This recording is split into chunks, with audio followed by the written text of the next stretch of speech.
all the decadent horrors I have seen pale in comparison to that final, crowning thing. I could not look, nor could I look away.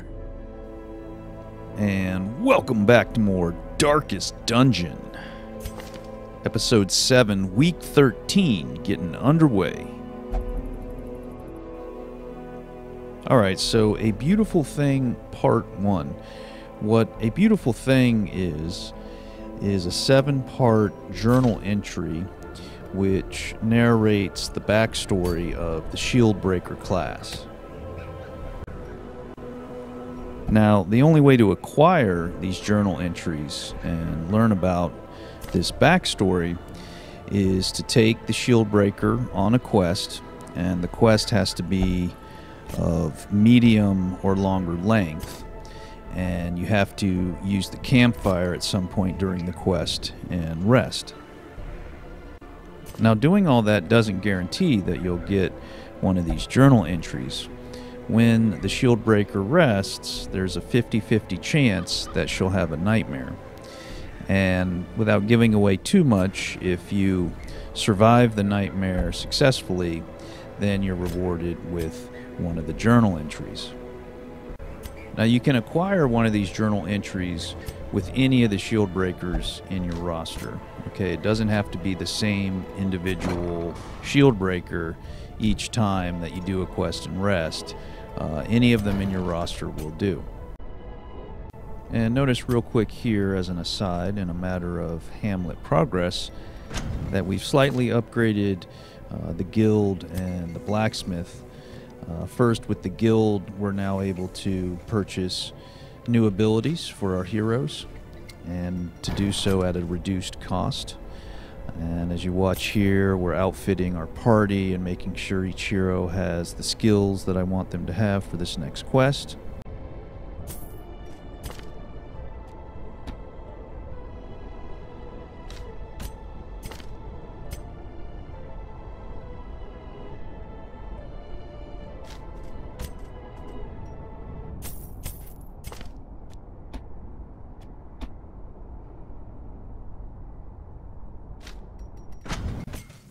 And now to the blacksmith, you'll see that our heroes can purchase armor upgrades. I haven't upgraded enough so that they can upgrade their weapons, but at least they're going in with level 2 armor. And you'll notice in the roster section of the interface on the right, you'll see each of the characters in the party, the top 4.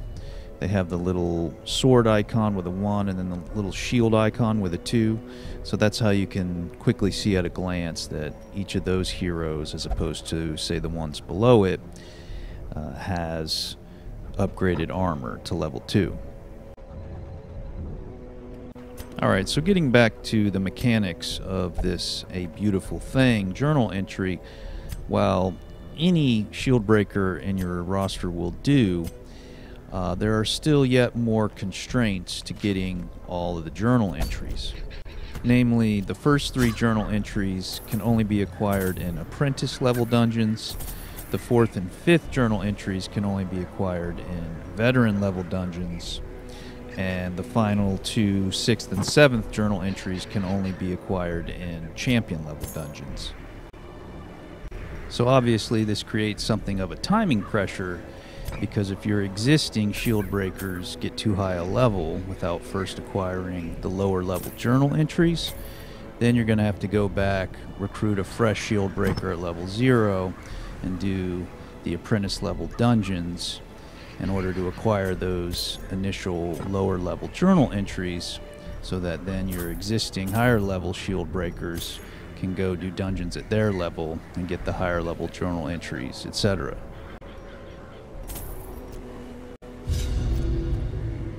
To prosecute our war against the swine, we must first scout their squalid homes.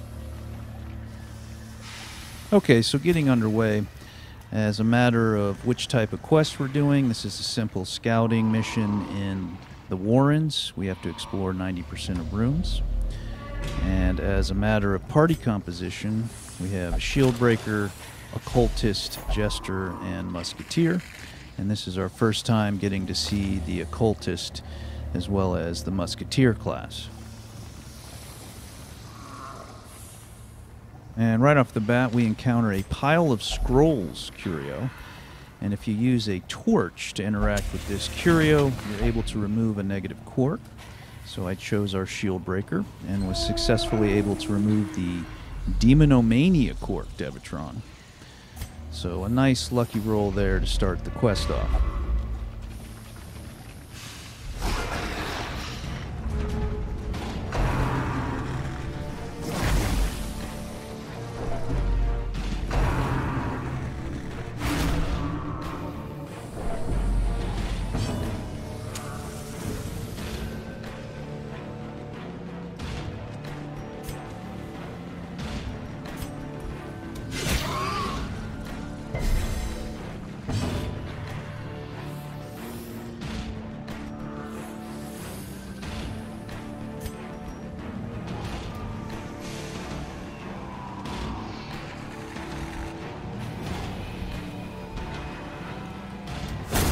As the fiend falls, a faint hope blossoms.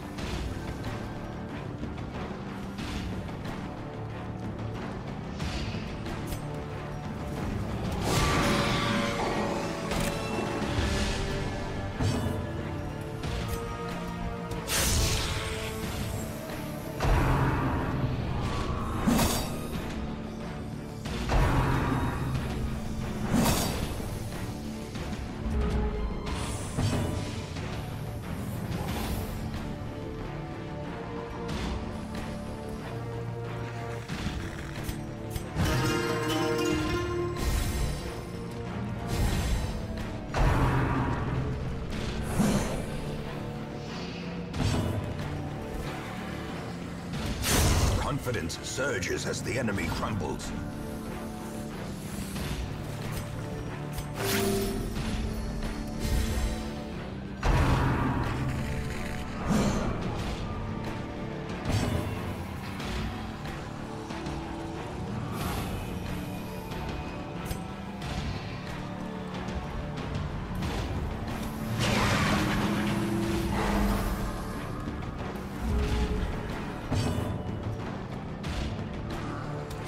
Another one falls.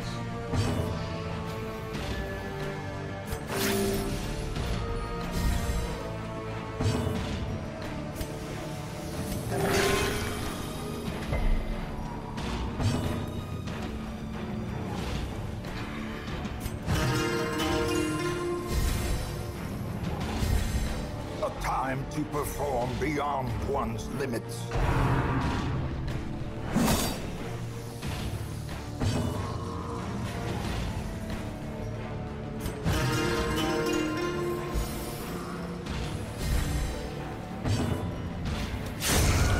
Executed with impunity.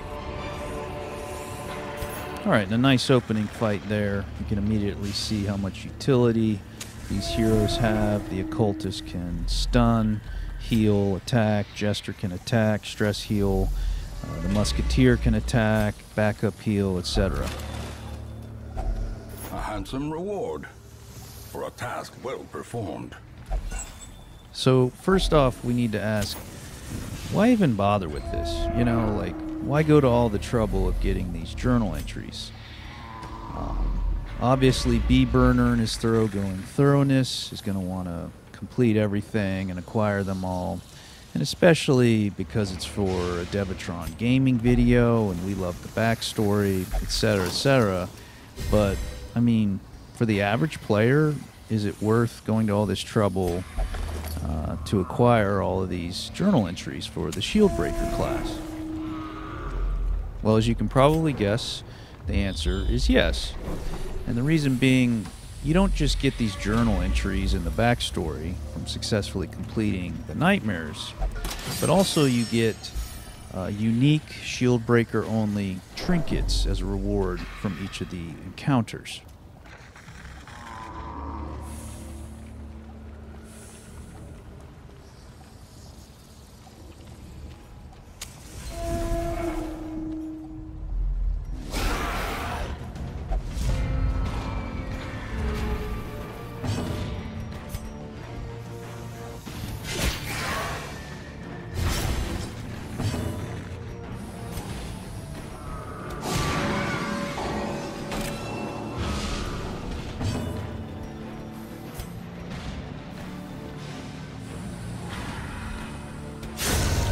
annihilated.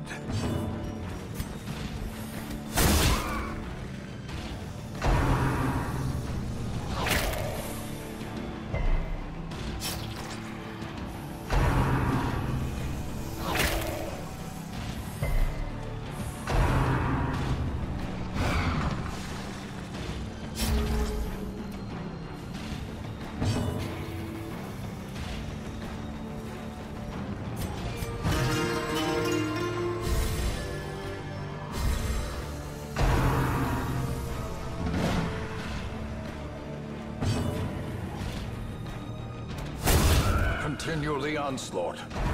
Destroy them all.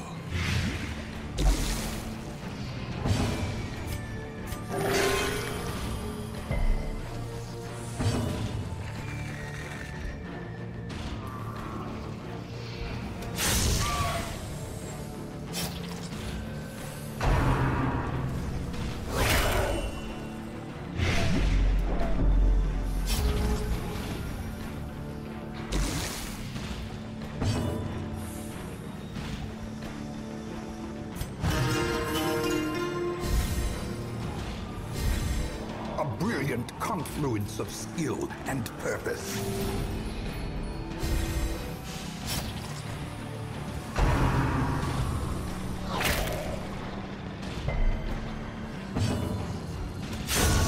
Decimated.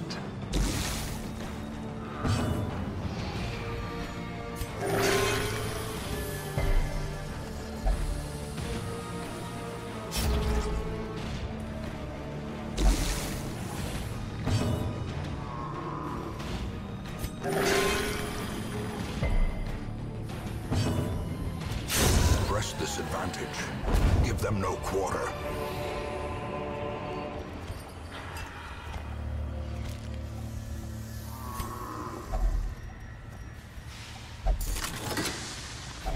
Wealth beyond measure, awarded to the brave and the foolhardy alike. In Radiance, may we find victory.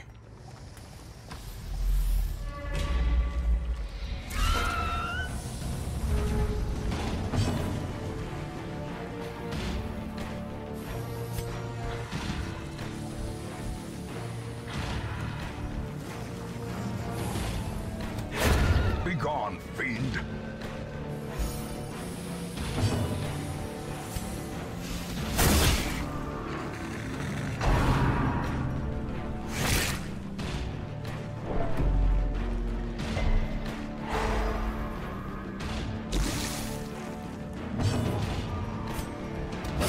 Their formation is broken. Maintain the offensive.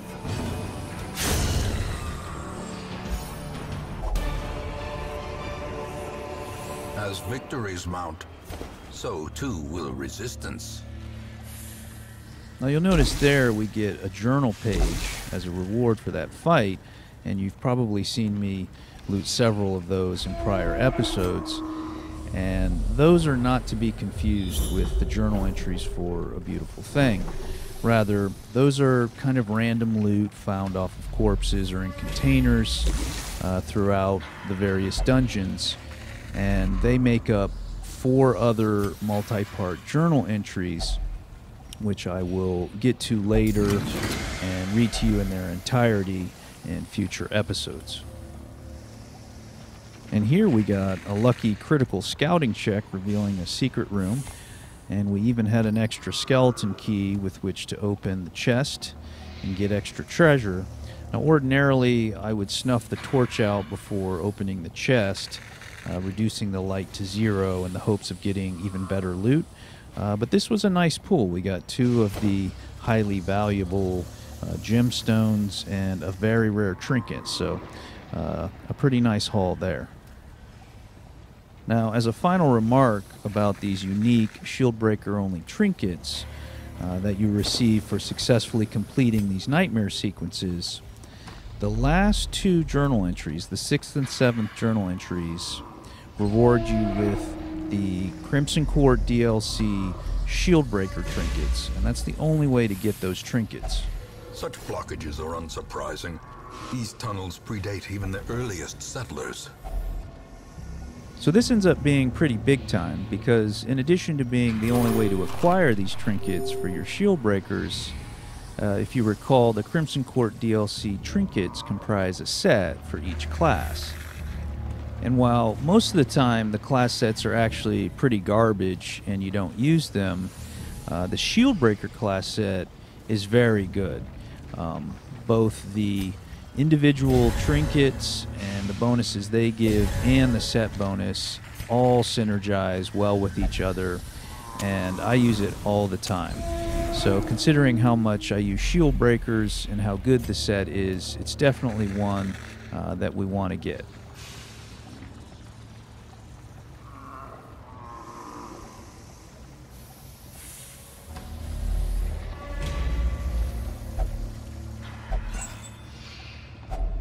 Glittering gold, trinkets and baubles, paid for in blood.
The wounds of war can be healed, but never hidden.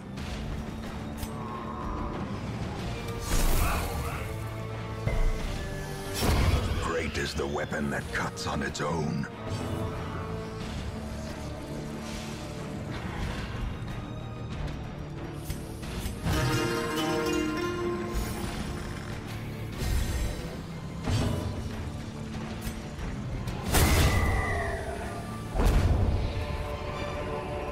Foolish horrors, brought low and driven into the mud. Alright, so a nice fight there, and you can see that this party composition, although a little bit odd, you know, not my first choice by any stretch, is nonetheless perfectly capable. They have all the bases covered, great damage to all the ranks, some crowd control, good healing, good stress healing, etc.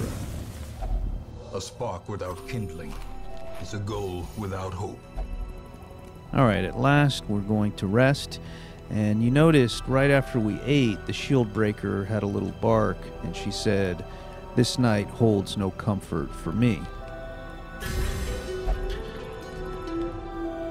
Now that is your only clue as to whether you're going to get the nightmare or not. Okay, if the Shieldbreaker says nothing right after you eat, then there will be no nightmare. But if she gives you that bark, or there are a couple others that she might say, but it's always right after you eat. If she has something to say and it sounds bad, then that's your clue that you're going to get a nightmare, and you need to do your respite phase accordingly. So here I go with stress reduction, and I buff the Shieldbreaker's max hit points, her protection, her accuracy, her crit, and her damage. So she's buffed to the gills. The match is struck. A blazing star is born. Trauma and torment return for an encore performance.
Death by inches.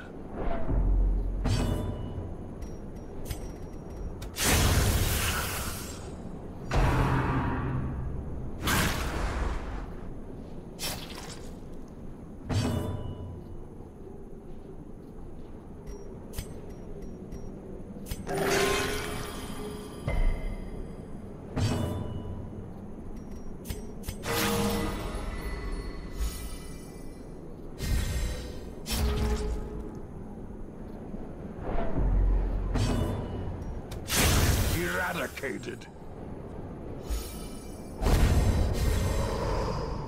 A trifling victory, but a victory nonetheless. I am a beautiful thing, they say, flawless as the sea of dunes, graceful as the desert wind, captivating as a shimmering mirage. They stare, they linger, they watch me without blinking. Alright, so there you have it, our first nightmare sequence complete. And here you can see, in addition to general treasure and the journal entry, our first Shieldbreaker trinket, This is called the Venomous Vial. And you'll notice here I don't have any room in inventory, so I just go ahead and equip it on our Shieldbreaker because we have the empty slot available. And as for the encounter, you can get a general idea of what they're like. You're pitted against some nasty snakes, and each round that goes by, the Shieldbreaker takes massive stress damage. So obviously, because of that, you don't want these encounters to stretch on very long. But in addition, there's actually a time limit to them. I've never failed one due to taking too long. So I'm not sure how many rounds you have to complete them, but I do know that there is a round limit in which you have to complete the encounter or else it's considered failed. Furthermore, characters can die in these flashback nightmare encounters. However, if the Shieldbreaker is reduced to 0 health and is on death's door, the encounter will immediately end and she won't die, but the encounter will be considered a failure. Now, if you do fail, what's left of your party suffers a stress penalty for the remainder of the quest. But if you succeed like we did, then your party receives a reduction to stress for the remainder of the quest, and the Shieldbreaker gets a bonus to critical. The light, the promise of safety.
Another abomination cleansed from our lands.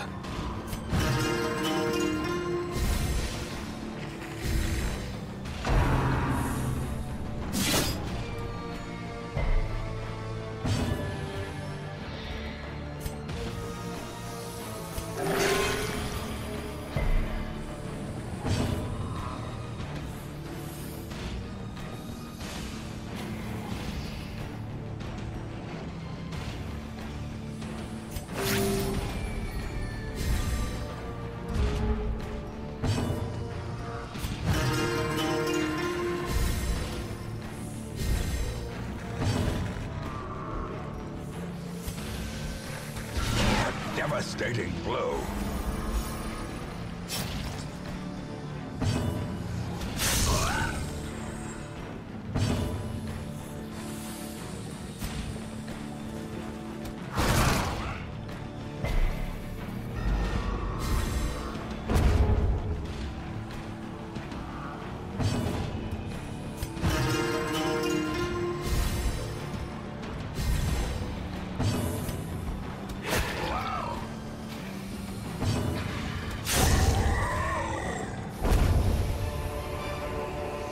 These nightmarish creatures can be felled. They can be beaten. Okay, so some really nice stuff there. Most important, our Jester working overtime to reduce Vadiville's stress level before we finish this dungeon.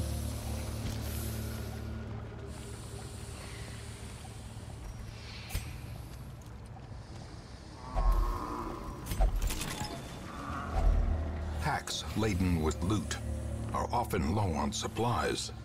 Okay, so we're nearly to an end here to this quest. One last thing to note vis-a-vis strategy, specifically timing when you do these quests and with whom you do them. Because of the huge stress level that the Shieldbreaker comes out of the flashback nightmare with, it makes it very tricky if you end up getting one of these flashbacks in another more difficult dungeon, for example, a boss dungeon, in which case you frequently have to face the boss with a Shieldbreaker who's rapidly approaching 100 stress and about to make a virtue check. If only treasure could staunch the flow of otherworldly corruption. So accordingly, it's nice to try and get these encounters on quests like this, right? It's not a boss dungeon, it's just some average dungeon. And if your Shieldbreaker ends up getting stressed out, no big deal, right? You don't have to then go fight a boss and risk a virtue check, etc., etc. Worst case scenario, you end up having to do some stress reduction in the hamlet on the next turn. As the light gains purchase, spirits are lifted and purpose is made clear.